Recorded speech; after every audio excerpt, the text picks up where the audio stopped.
I'll tell you something about Samuel Kercheval. Him and Jefferson out smoking corn silk. Kercheval told him, Thomas, I don't know about this country. Might want to start again. He could.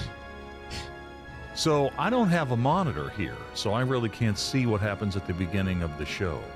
So at what point do I pop up? When the music starts and Mr. Announcer comes on? Yeah. So they see all the little panic things that I do that I'm still in the process of setting up? Yes. They see you shuffle about uncomfortably. They see you blow the dust off your headphones. They see you put in like 2 cough drops at the same time. Oh, yeah. I don't do 2 at the same time. Yeah. Okay. All right. I don't know that. I should probably. Now, these shows are archived, right? So I can go back and watch them. Yes. So I could like live this show in real time and then go home and, when I say something to Linda like, hey, did you hear when I did this? And I don't watch it. Well, let's get in front of the TV and watch me do it again for 3 straight hours. Yes, it's archived just like the audio podcast. Ah, that's right. And see, this is the thing that gets the NCAA in trouble. Excuse me. When it goes to court here, is there a clock or not? Greg, we talk about the clock all the time. If he began in 2019, the clock should have run out, whether he's played the 4 years or not. And that's part of the argument because some guys go right through the clock, right? TJ Finley, we've mentioned many times on this show. 7th team coming up this year. He's playing for Incarnate Word. He's played 7 seasons at 7 different schools. Now, why hasn't his clock started? Why doesn't he have the 5-year clock? So if you're Aguilar, I get it. He just bouncing him off the ropes. Somebody save this man. Oh, my Lord. Oh.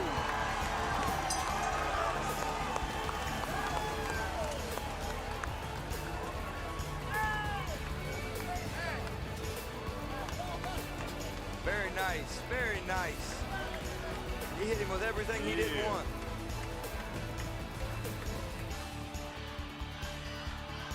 Ten seconds remaining. Going to be a direct snap here. Snap back. It's Tyler. Tyler fakes the run. He throws. He's got an open man. Pass top 10. 5. End zone. It's a touchdown. Pulled in by Nestor. 3 seconds left. Are you kidding me with the play call right there by Kevin Whiteman? Again, forget the game-winning field goal. Whiteman says, we're going to try and win this thing right now. The direct snap to Tyler sucked everybody up, and Nestor slips behind. What an unbelievable gutsy play call, and then perfect execution by these Falcons. Things aren't always going to be great. And sometimes, you can work really, really hard and it's still not great. You're still not successful. But, if you continue to do it, one way or another, things are going to be, work out. You're going to be successful. And it may not be in the world's eyes, but, God's made us this way. He's blessed us with so many things. And I think that's one of our attributes that we need to have is we're going to continue to work. We're going to continue to work hard. And if it doesn't work out exactly how we want, just keep plugging away because God's got better plans.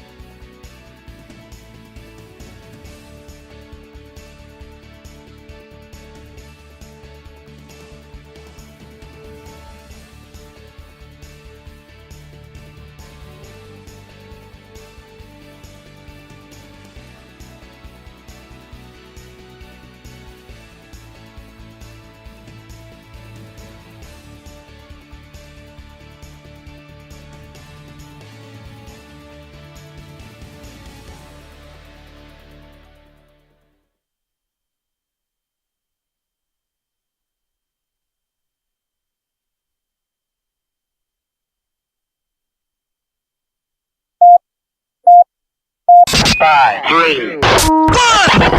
Red 57, Red 57, hot, hot. I don't believe what I just saw. Bill McKenzie hits a 38-yard field goal on the final play of the football game. 5 seconds left in the game. Do you believe in miracles? Yes! It is a great night to be a Mountaineer wherever you may be. From the home of the state's land-grant institution, inside the Health Plan Studios, in the Dale B. Miller Building in Morgantown, it's time for the state's most listened-to sports talk show. This is the CityNet Statewide Sports Line. CityNet, cybersecurity experts for the digital age. And now, across the state of West Virginia and beyond, Sportsline is on the air. Sportsline for a Friday. Thanks for joining us.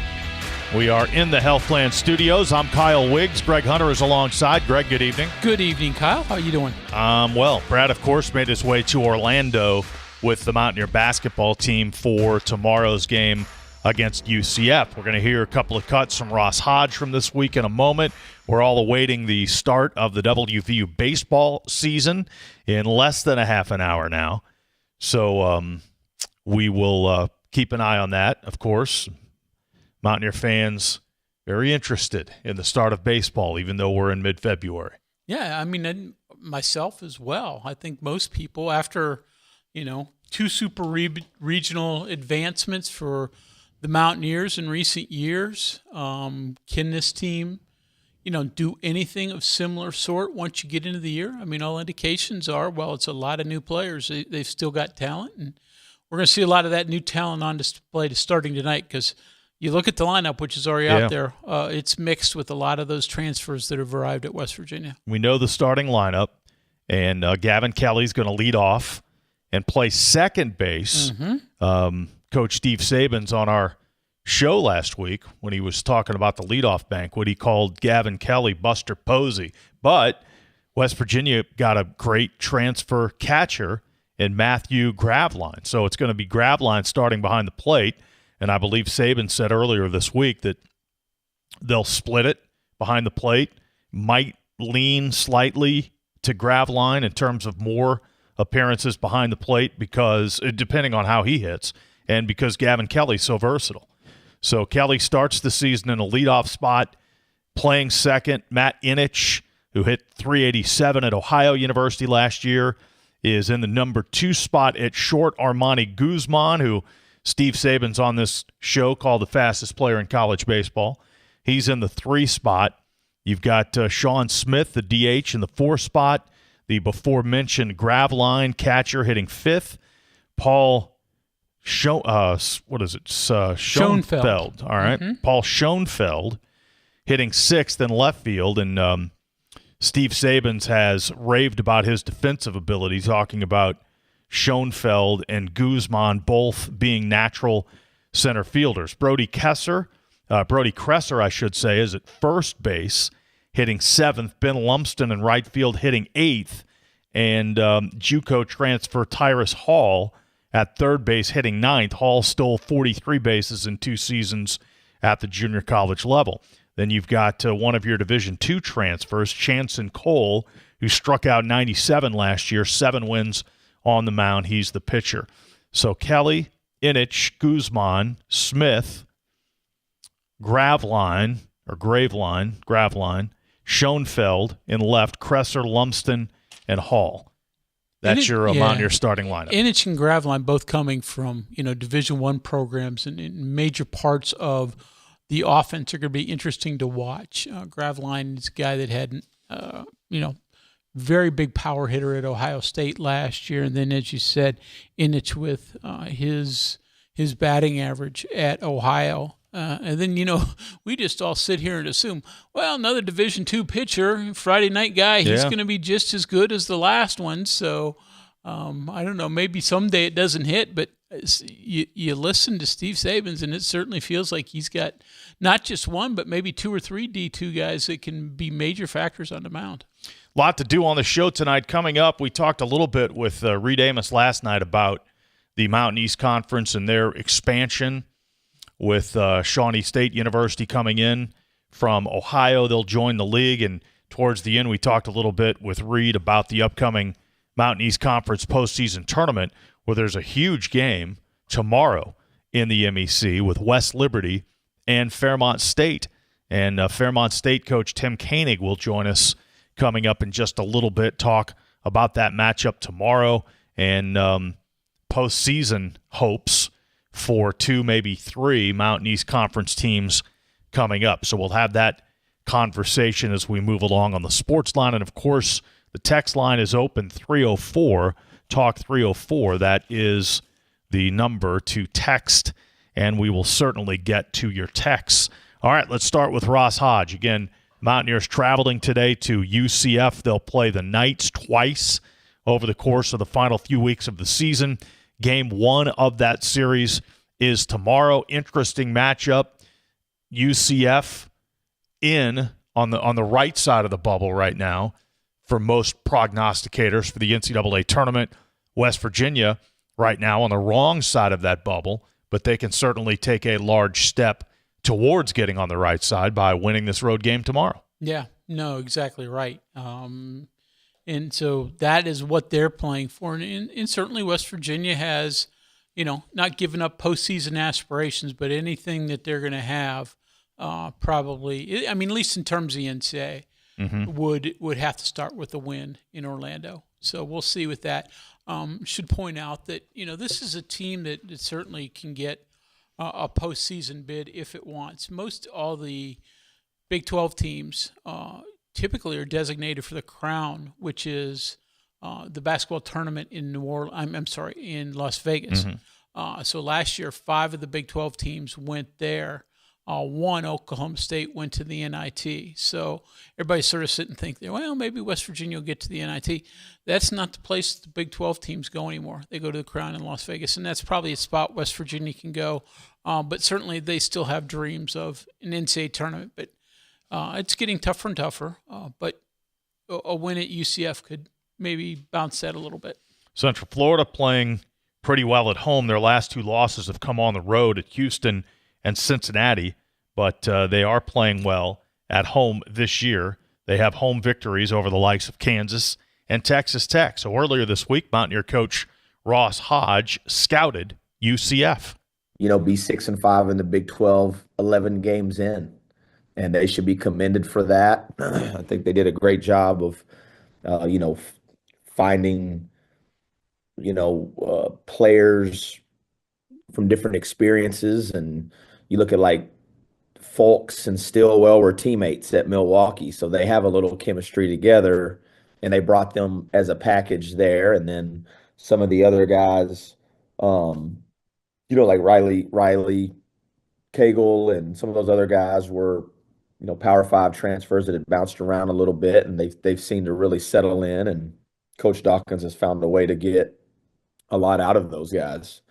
Devin Cambridge was at Arizona State, then he goes to Texas Tech. Now he's there. And so I just think you got to give, their staff, a lot of credit, and give Coach Dawkins a lot of credit for, and that's the beauty of this time period that we're living in. There's like the gift, and then there's the curse.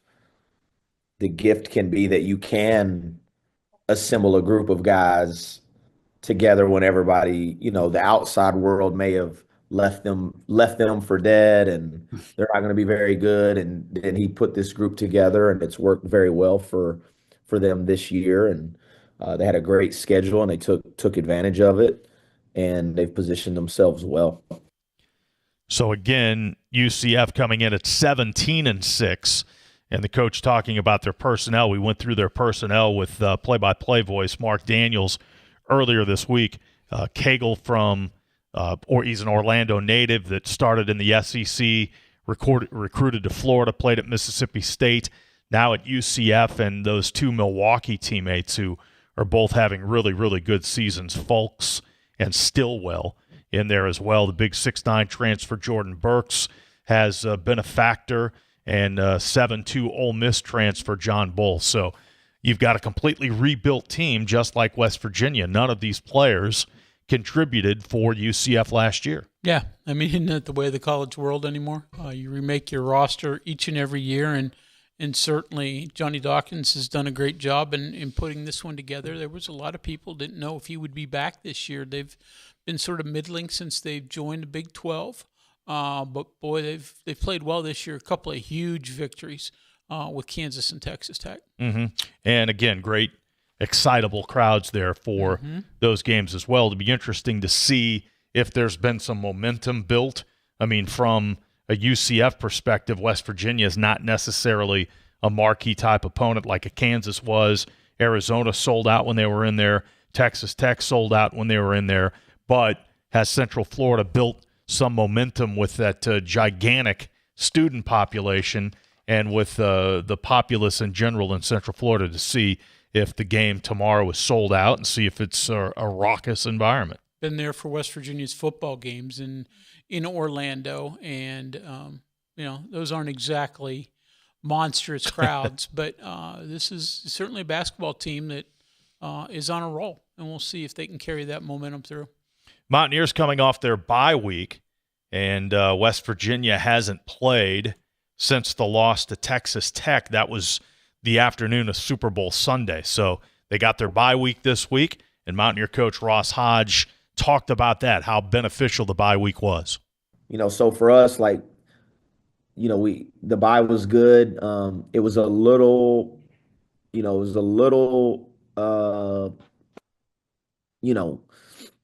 different because you played on Sunday. So if it was Saturday, you would for sure have just took Sunday and Monday off, no doubt about it. But with where we were, and we did decide to go ahead and take Monday and Tuesday off and got back after it on Wednesday. And then, got back today this morning, and you're in full prep mode so I think it was a good combination of getting away a little bit, getting a little mental and physical rest, and then getting a good day of playing and prepping for ourselves, and now you're back in your normal routine. West Virginia getting the bye week. They played Sunday against Texas Tech, off until Saturday night at UCF. Yeah, so certainly that rest is probably helpful at this late stage in the season. Would you not think? I mean, it's been a grind since the first of the year, and you get maybe an extra day or so to get your wind and get your legs under you, but now you get ready for the stretch drive. This is one of 6 games left in the regular season. Women play at TCU, and that was an interesting result with TCU winning at Baylor. Yeah, handily. Yes. So you're exactly right. Led pretty much the entire way. But that's West Virginia's Sunday night, 8:00, with what should be one of the best games in the Big 12 this season, and certainly one of the most impactful. Mountaineers have a great opportunity to win the Big 12 and even to get hosting opportunities in the regional tournament for the NCAAs, but most of that would have to come with the win at TCU Sunday night. TCU has a slight lead on West Virginia. Unfortunately, that three-pointer to the Horned Frogs hit in Morgantown to get the win right now is the big factor at the top of the Big 12 conference. If West Virginia can return to favor Sunday night, all of a sudden this thing becomes really, really interesting because there are only 4 games left on the women's side. Mm-hmm.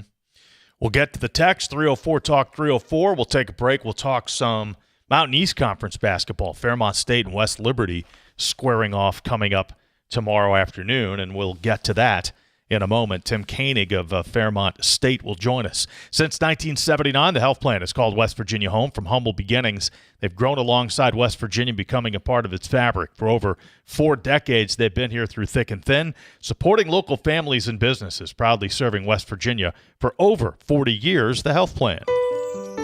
We are there for you, to care for you at the health plan. We are here for you.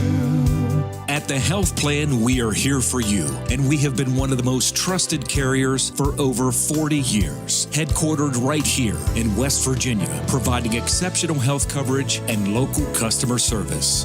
The Health Plan, we are here for you. If a fire occurred in your home, would your smoke alarms work? Don't wait for a tragedy to find out. Smoke alarms are designed to give you and your family the precious seconds you need to safely escape. Test your smoke alarms every month by pressing the test button until the alarm sounds. Depending on the type of battery in your smoke alarm, you may need to change the batteries at least once a year or whenever the low battery warning chirps, and never remove the batteries for any reason. Remember, having working smoke alarms is not only a good idea, it's the law. A message from the West Virginia State Fire Marshal's Office. The Mountain State Assessment of Trends in Community Health, or MATCH, is a survey sent to 88,000 West Virginian home addresses where the information you provide can support policymakers to direct resources to help your community. If selected, you will receive the survey information and invitation in the mail. You can complete the survey online, by mail, or by phone, and you will be compensated for your time. Visit wvmatchsurvey.org for more information. Helping your community is a touchdown for West Virginia. Live from the Health Plan Studios, the CityNet statewide Sportsline returns in 2 minutes on Metro News, the voice of West Virginia. With Metro News Hotline. If it's trending, it's probably here. So it's Rodman degrees out there today. Oh, that sounds really uncomfortable. I know it does. I know it does. Is that legal? Is that past FCC? I don't know if you're allowed to say anything's Rodman something. That's it's Rodman degrees. That's like saying it's awful Diddy out there. I don't know that we can do that. Yeah. Join Dave Weekly and Coop weekdays for Hotline on Metro News Television. Had a complicated relationship with food. My job was to talk to heart failure patients about diet and exercise. I felt like, why would you listen to me? Because I was not following a diet that was healthy for me. I needed help. Bariatric surgery at WVU Medicine helped me lose 175 pounds. I feel like I'm free. They hold the skill, they hold the tools, and they're waiting for you to come say that you need the help. Leading the efforts to build a stronger West Virginia, the High Technology Foundation has a proven plan to strengthen and diversify our state's economy. The I-79 Technology Park's high-capacity infrastructure continues to attract advanced federal operations that are driving economic growth. This keeps our young, educated residents in the state and brings West Virginians home. The High Technology Foundation, building a stronger West Virginia. Learn more today at WVHTF.org.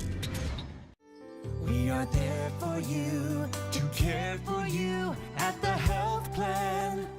We are here for you. The Health Plan proudly supports our active and healthy communities and has been your most trusted carrier for over 40 years. Log on to healthplan.org for more information. We are there for you, to care for you at the Health Plan. We are here for you.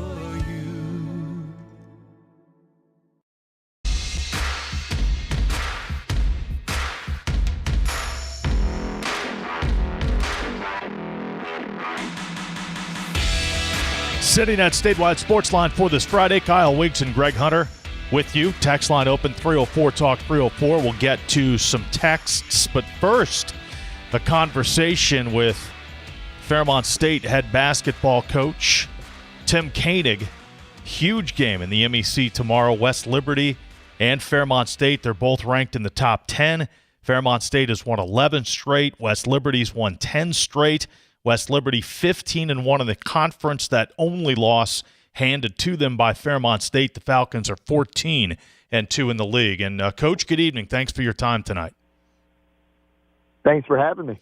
Well, set this one up. You got them the first time, beat them by 10. So what was the difference in that game, and kind of set up the rematch for us tomorrow? Well, I mean, I think it was a really good game. Close game the whole way. Both teams, took care of the ball pretty well. I know their press is always tough, and they always adjust it as the game goes on, and we, make some adjustments according to our personnel and their personnel. But it was, in the half court, we mixed our defenses, both man and zone. So, both teams are making adjustments as they go, and we were able to shoot the ball pretty well. We got some good looks in the back end of their press, and then in the half court, put the ball inside on them. They spread us a little bit, drove us, but did a good job on the boards. Really did a good job on the boards, and thought that was a big key in the game. But like I said, these are two really good teams. It was a really close game. We were just fortunate to pull that one out. Tim, we're all used to West Liberty's style over the last decade, 2 decades, whatever it is. But obviously a new coach this year, Michael Lombardi, though someone with plenty of Hilltopper background. So when you went into the scout, maybe for game 1 and even now, is it just, well, this is West Liberty, this is what they do, or are there some subtle differences? Yeah, Coach Lamberti's doing a great job. He played there. He coached there. Obviously went down to Coker. But, Spatafor is still there. He's playing great. It feels like he's been there forever. So he's the returner. They took a bunch of guys from Coker, and they were, a really good program last year, top 25 program. They brought them in, sprinkle in a couple freshmen, and it's a seamless transition. He's doing a great job. It's an incredible team. They've got a couple wrinkles offensively, but for the most part, he knows that system. That's what they did at Coker. That's what they're doing here. And hey, if it's not broke, don't fix it. They're doing really well. I mean, it's Coach Lamberti's doing a great job. Coach, you've got a high-scoring team just like West Liberty, but you're also leading the MEC in defense, giving up 74 points per game. You have to be pleased with how things are going on that end of the floor. Yeah, we really recruited more length. We have a ton of returners. We brought a few transfers in, a couple within the league, a couple, a junior college guy and Division I guy as well. Just more length, more size, able to switch a little bit more. But then, obviously a couple big guys that do a good job at the rim. We're doing better, but we're also understand that it's really hard to play one defense for 40 minutes, especially against a team like West Liberty. Mm-hmm. You got to mix it up. You got to give them different looks. I had Mariano Rivera's probably the only Hall of Fame pitcher with one pitch. We understand we're not just going to throw one pitch, so we throw a couple different looks throughout the game, and it's been good for us. So coming down to the stretch of the season, your team in particular. I'm sure they know what's at stake. Do you even have to say anything as you guys head up to West Liberty this weekend, or do you just play it low key and go, let's just go toss it up and see what happens? Well, every game we have is 1-0. I learned that my first year because we beat those guys when I was at Notre Dame College, and they hadn't lost a game for like 4 years at home. They're number 1 in the country. And I was, not that I have all the answers now, but man, at 28, you're like, wow, do you get it more than one win for that? We turned around and lost the next game at home against a team that was second last in the league. So it teaches you it's one game. Win or lose, it's one game. But our guys do the goals in the beginning of the year. Obviously you they chose to put on the goal sheet, winning the conference, the regular season. So it's great to have a chance in middle of February because I've been on, coaching teams throughout the years where you don't have that chance. It's just great to have an opportunity. What an opportunity. Obviously there's 2 teams right now, West Liberty and us, that have a chance to win the regular season. So I'm sure they're saying the same stuff. Mm-hmm. You mentioned the transfers and guys you brought in from other teams in the league. You really seem to have gotten an offensive injection from Miguel Martinez, who transferred from West Virginia State, C.J. Meredith, who transferred from the University of Charleston, your 2 leading three-point shooters. What have those guys meant to this team? And as we mentioned, offensively, you're averaging over 90 points per game. So these guys with their shooting really seem to have given you a tremendous offensive charge. Yeah, no, West Liberty did that last year and brought some really good players, within the league. And that has really helped. That really helped them, play at such a high level, last year, and other teams have done in the league. And once people go in the portal, it's a free for all. You know what I mean? So Glenville State has a bunch of them as well this year. We got a few guys in the league, and those guys are really good, and it's working out really well. And just because you bring talented guys in, it doesn't mean everything's just going to magically work. Those guys are extremely unselfish. They work really hard, and they've had to make, sacrifices, which we're just so appreciative of. They've they've been great. Not just those three, but the other transfers as well, and then our young guys that have grown through the program. So we're very pleased with the group, and like I said, we're excited for the opportunity tomorrow. Tim, I've always been interested. I don't care if it's Division I, Division II, wherever, with the portal and trying to get guys who fit your system and maybe more attitude than play, because you can watch film and see who can play. But in the speed dating world of the transfer portal, how do you determine guys that will fit in mentally and effort wise and all those type of things? Well, you never know. You try to do as much homework as you can. I mean, whether it's a freshman, high school guy, a junior college guy, a prep school guy, or a transfer, you do them as many, make calls, you do what you think. But ultimately, from a basketball perspective, I just watch and would I want to play with them if I was playing, which normally would you want to coach them? Essentially, do they play hard? Do they make the right play? Are they unselfish? Then you just see how guys interact, not just with coaches, but with people around school, around campus, their families. You learn a lot just when guys come on visits and bring their family, but just how they are off the court, and then obviously on the court. Like I said, you do the right things, you play hard, you make the right play. I don't care if you're 18 or 22; it's going to work out. Mm-hmm. Coach, beyond tomorrow, and again, you're playing West Liberty for the regular season championship. Looking ahead to the tournament, into the postseason, yourselves and West Liberty looking obviously very good in terms of getting into the regional. What kind of season is the PSAC having in some of the other leagues that you compete for regional berths? And can a Glenville State or a UC, another team out of this league, make a case to get into that regional as well?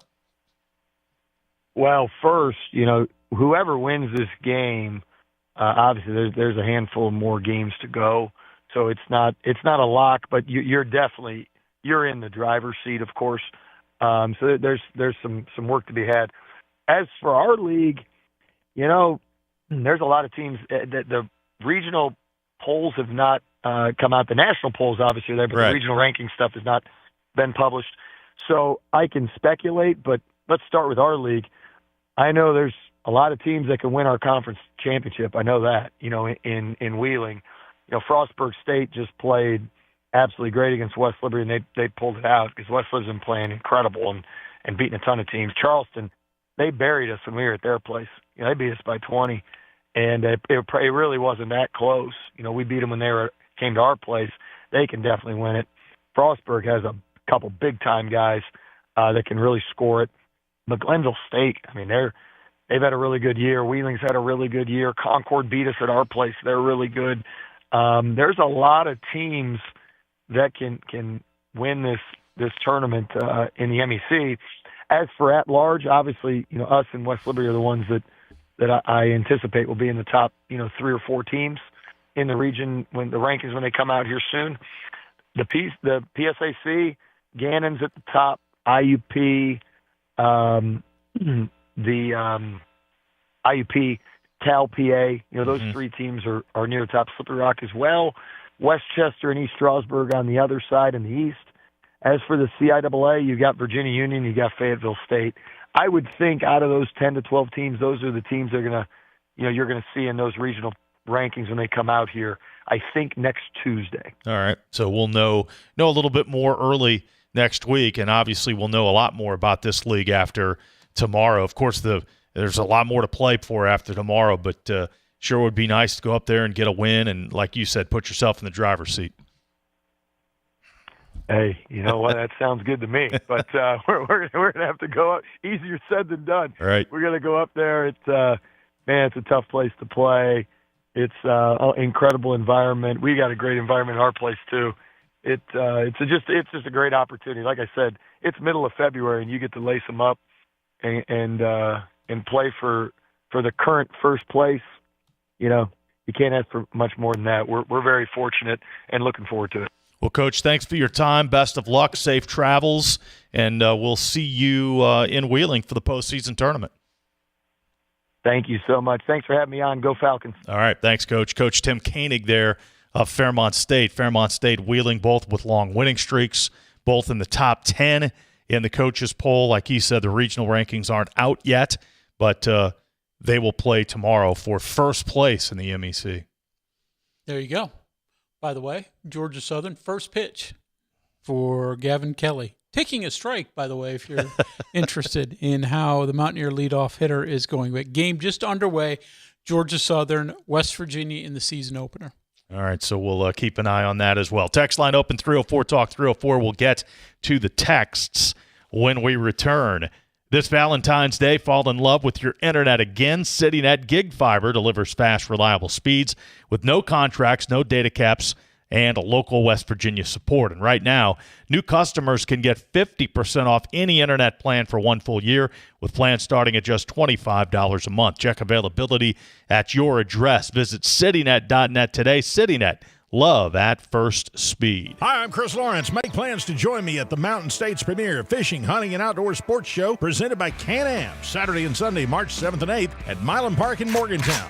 Over 200 vendor booths and 100,000 square feet of everything outdoors, all under one roof. Great prizes, seminars, and kids fish for free in the Academy Sports Trout Pond. It's the 24th annual West Virginia Fishing, Hunting, and Outdoor Sports Show, March 7th and 8th at Milan Park in Morgantown. A WBRC media event. If a fire occurred in your home, would your smoke alarms work? Don't wait for a tragedy to find out. Smoke alarms are designed to give you and your family the precious seconds you need to safely escape. Test your smoke alarms every month by pressing the test button until the alarm sounds. Depending on the type of battery in your smoke alarm, you may need to change the batteries at least once a year or whenever the low battery warning chirps. And never remove the batteries for any reason. Remember, having working smoke alarms is not only a good idea, it's the law. A message from the West Virginia State Fire Marshal's Office.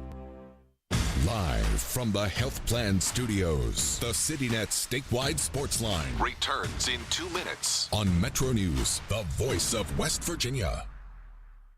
New year, new trucks. Start your year off with a new truck from Dan Calva Toyota World.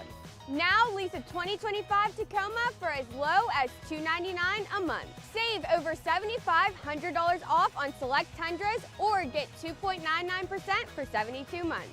It's your last chance to get a gas model 2025 RAV4. Don't miss out. Come experience cars you can count on year after year. Dan Calva, Toyota World in Fairmont. Shop the road. You know CityNet is West Virginia's leading technology company.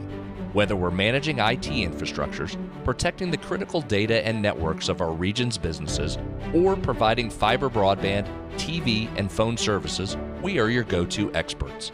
We're also a strong partner in the communities in which we serve.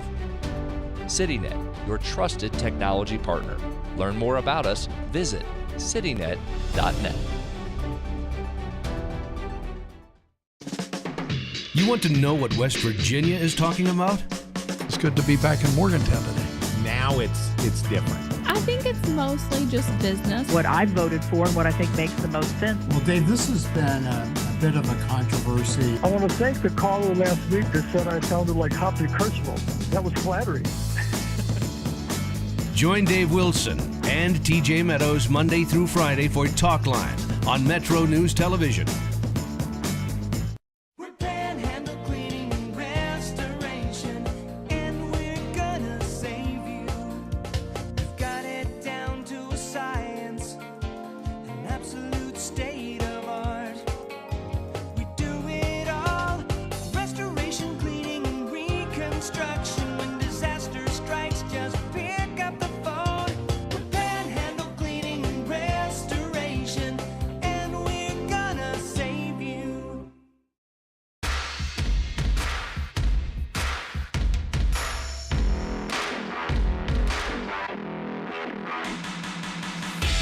College baseball season underway. Top half of the first. West Virginia with 1 on and 1 out.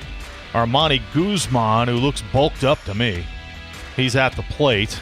And let's see. Looks like he's ahead in the count. Inich took a pitch off the thigh to get to first. So 1 on. Gavin Kelly struck out looking to lead off the game. But then Inich batting number 2 for West Virginia. Hit by pitch, and now Armani Guzman up at the plate, hitting number 3.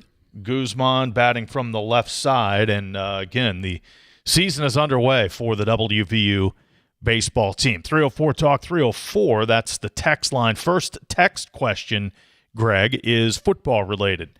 With the need for more wideouts for West Virginia, how many scholarships will they have after spring practice for portal signees? Well, I mean, again, remember there's not a spring portal period. Right. So that doesn't Although mean, there's still guys in the portal. Yeah, that doesn't mean you can't go out there and find one. But to be quite honest with you, at this late date, most of those that are going to be quality enough that help you are likely gone.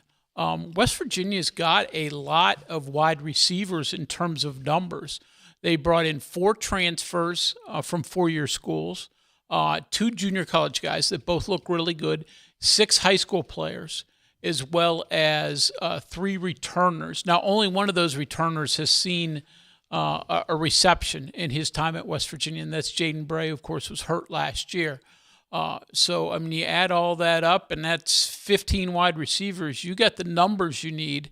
Now you just need some of those to be of quality. The 2 junior college guys, in terms of Hutchins and Triplett, I think are going to be really, really important because both of them were really highly thought of coming out of junior colleges in Mississippi.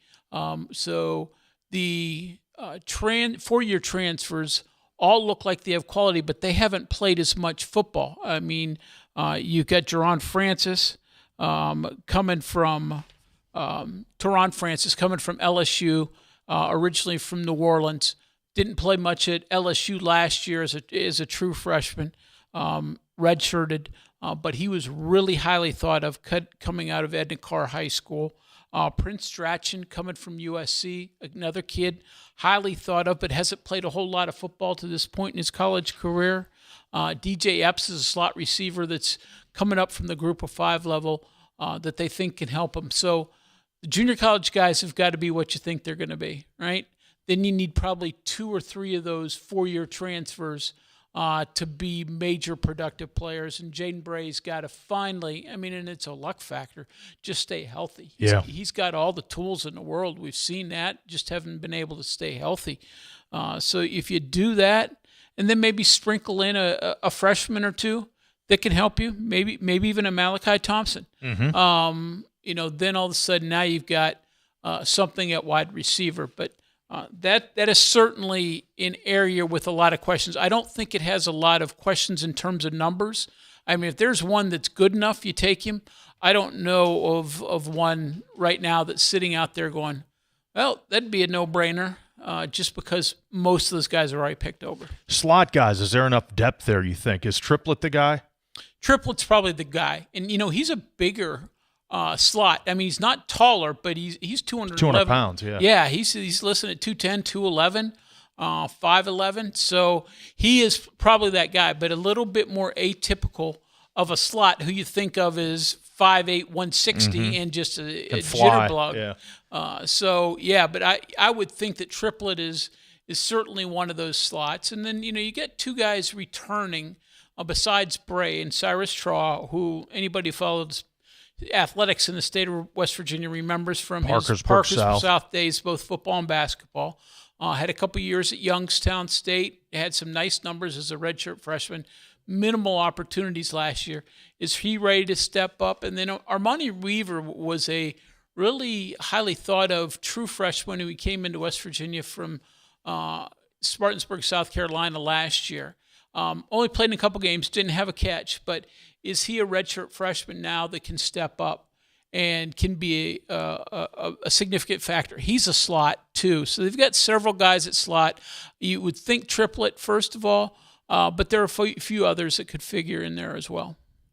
304-TALK-304, that is the text line. Mountaineers out in the first. Guzman hit a rocket to first.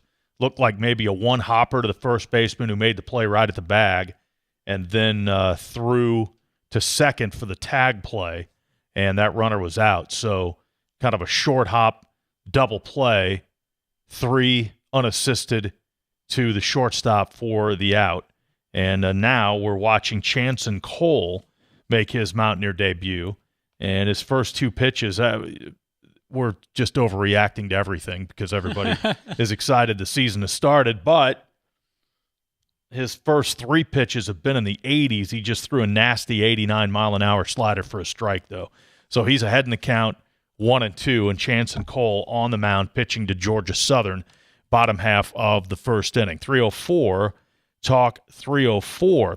Texter picking up on the conversation from last night, MEC expansion. Every time there's a mention of expansion or replacement in the MEC, there's never any mention of WVU Tech. I know they don't have football, but it seems like some of the newer teams don't have it, but add it later. Is there just no interest in the part of the MEC in WVU Tech? Well, they were a former member of the West Virginia Conference back in those days. And they had football at that point in time, but dropped it, and obviously the whole campus has moved. I don't know, good questions and something that we can't answer, but I would admit it. You would think at first blush there's something that doesn't fit there with Tech and the MEC, and maybe it's both ways. Because it would take more resources to play Division II than NAIA. Right. I mean, you're right. They're not at the MEC. They're not at the Division II level at this point. Did you see I don't know if this was leaked, but there was an internal document that ESPN got a hold of in terms of the Big Ten and the Big Ten's 24-team college football playoff format. Yeah, did see that, and you were discussing it before the show, but give me some of those details again so we can share them with our listeners. So 24 teams would consist of the best 23 teams plus 1 spot for the group of 6. Now, there would be no automatic qualifiers, and conference championship games go away. Now, what does not detail is how those 23 or 24 teams are selected. Is it an NCAA tournament situation where there's a committee? Is it a poll or their computer rankings? How are they going to select them? Anyway, the top 8 teams receive byes in this format. There would be 8 first-round games on campus, then an extra week of home games with 8 second-round games on campus. That would mean all the top teams would have a playoff home game because the top seeds, the way it is now in the 12-team format, don't get a home game.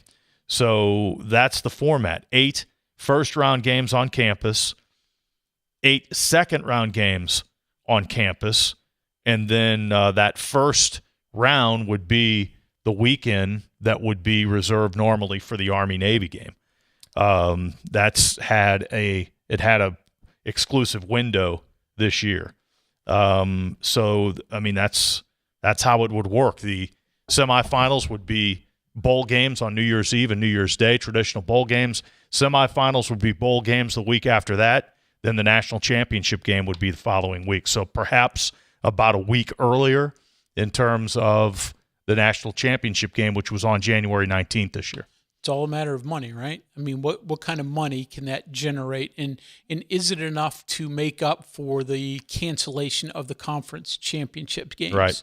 Which obviously bring each of those leagues significant dollars. I mean, another CFP round you would think would be worth a lot of money as well. So which way will ultimately these leagues and these teams be able to generate the most? The 24-team one, just my opinion.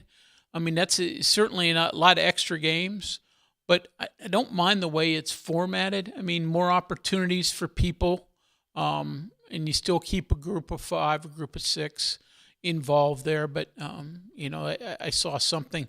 There could have been as many as 5 Big 12 teams who were included if it were a 24-team this year. So there's a lot of opportunities there for a lot of teams to get into the playoffs. But I think it would ultimately come down to which one can generate the most money, because let's face it, makes not only the world go around, but college athletics anymore. That is the question about replacing the money from those Power 4 championship games, valued anywhere between $150 and $200 million.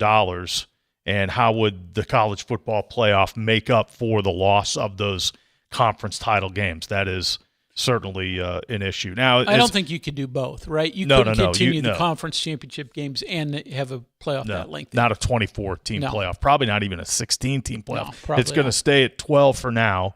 The SEC's model is 16. The Big Ten has said it would agree to a 16-team model if it eventually expanded to a 24-team model. So, again, that's what's out there. But again, for the near future, next year, we're going to remain at 12 teams, which has worked pretty well. Yeah, it has worked well. The extra home round of games in a 24 team playoff, again, I find intriguing because I've liked those so far. The first round with home games, I think, is made for a nice atmosphere, a nice TV if you're watching it that way, and certainly if you're there, it'd be great. I mean, I can't imagine one of those at Mountaineer Field. But you'd have 2 rounds of home games. That could be really enjoyable in the first 2 rounds of the CFP. Texter asks, will college football ever get rid of letting players not play in the bowl games due to the possibility of going to the NFL? I think they should show what they can do in the big games. Well, again, we've had the director of bowl season. We've spoken to him many times on this issue. The way the bowls are set up would have to change in terms of these bowls. The bowls, I think, would like to entice players to play in the bowls by paying them directly, but it's not set up that way. Yeah. I mean, again, you can't tell someone not to. I mean, you can't sit here and say the NCAA's got to make a rule. Well, that's not something the NCAA could do. But if you could entice them with additional NIL funds, call it whatever you want, that's the way to do it. But as you said, it's not set up that way. But the one thing I've noticed, if you talk about an expanded CFP, for the lower level bowl games, that's certainly an issue. Doesn't seem to be a big issue for the CFP. Mm-hmm. So if you get more teams involved there, I think your opt-outs would very much not be as big a factor. But Nick Carparelli has talked about that when we've had him on this program. The Bulls would love to pay the players directly, entice them, more of the better players to play in the bowls for a paycheck. But again, it's not the way it's set up. The bowls work through the conferences. It would take a fundamental change with how that money is distributed if some of it was to go directly to the players. Yeah. 304 Talk 304. We will check the text line and have some final thoughts for this week, Friday night on the Sportsline. And we are back after this. Some relationships just work better with trust, reliability, and great communication. That's why more West Virginians are choosing CityNet Gig Fiber. Fast, symmetrical speeds, no contracts, no data caps, and local teams monitoring the network around the clock. Plus, for a limited time, new residential customers can get 50% off any internet plan for a full year, with plans starting as low as $25 a month. Check availability at your address. Visit citynet.net today. CityNet connects, protects, and perfects. Heart problems don't always require surgery. At WVU Medicine, we offer world-class care, close to home and always within reach, through our interventional cardiology team. Using minimally invasive procedures, we help you recover faster and feel better sooner. For more information, visit wvumedicine.org/heart. The Mountain State Assessment of Trends in Community Health, or MATCH, is a survey sent to 88,000 West Virginian home addresses where the information you provide can support policymakers to direct resources to help your community. If selected, you will receive the survey information and invitation in the mail. You can complete the survey online, by mail, or by phone, and you will be compensated for your time. Visit wvmatchsurvey.org for more information. Helping your community is a touchdown for West Virginia. We are there for you, to care for you at the health plan. We are here for you. For over 4 decades, we've been rooted deep inside West Virginia. Through thick and thin, supporting local families and businesses. Proudly serving your neighborhood since 1979. Your trusted partner in the community. The health plan. We are here for you. The weekend's almost here, and are you looking for the perfect way to enjoy the water? Lou Wendell Marine Sales has you covered with Avalon pontoon boats. These luxurious high-performance pontoons offer smooth rides, spacious seating, and top-tier durability. Built with precision and style, Avalon pontoons deliver comfort and reliability season after season. Visit Lou Wendell Marine Sales today and experience the Avalon difference. Lou Wendell Marine Sales. We sell family fun. Live from the Health Plan Studios, the CityNet statewide Sportsline returns in 2 minutes on Metro News, the voice of West Virginia. I have had a complicated relationship with food. My job was to talk to heart failure patients about diet and exercise. I felt like, why would you listen to me? Because I was not following a diet that was healthy for me. I needed help. Bariatric surgery at WVU Medicine helped me lose 175 pounds. I feel like I'm free. They hold the skill, they hold the tools, and they're waiting for you to come say that you need the help. New year, new trucks. Save over $7,500 off on select Tundras or get 2.99% for 72 months. Come experience cars you can count on year after year. Dan Cava, Toyota World in Fairmont. Shop the road. Download Metro News Television on your iPhone or Android. Search Metro News Television in your app store. Create an account today to get alerts and watch all live and archived content. Download now. You own a boat because you love spending time on the water. Choose the outboard that allows you to make the most of it. Honda Marine's legendary reliability, ease of maintenance, and powerful performance keep you going strong.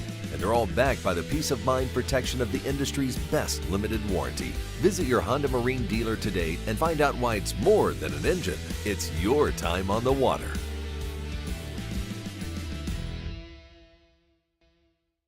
Stike Wealth Enhancement Group is now Wealth Enhancement. We believe retirement starts with a plan. Saving for college starts with a plan.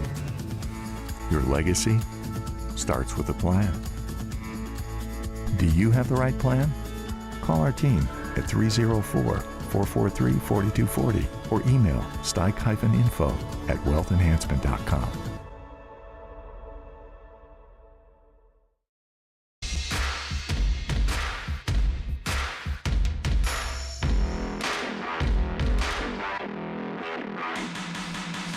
Real quick note before we say so long, we encourage you to check the Tudor's Biscuit World High School Basketball Power Rankings at WVMetroNews.com. That poll just updated today, so you can check out the top 10 in each class in the Tudor's Biscuit World Metro News Power Rankings, again brought to you by Tudor's Biscuit World.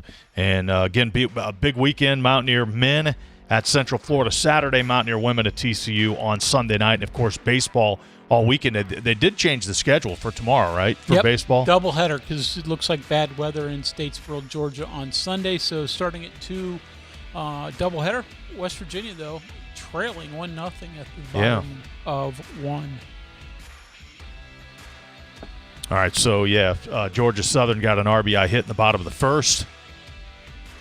And Georgia Southern with a 1-0 lead on West Virginia. Greg will be back with Travis on Sunday to wrap up the weekend. We'll see you on Monday, Greg. See you then. Thanks for listening, watching to the CityNet Statewide Sportsline. From the Health Plan Studios, the CityNet Statewide Sportsline is an exclusive production of the Metro News Radio Network. All rights reserved.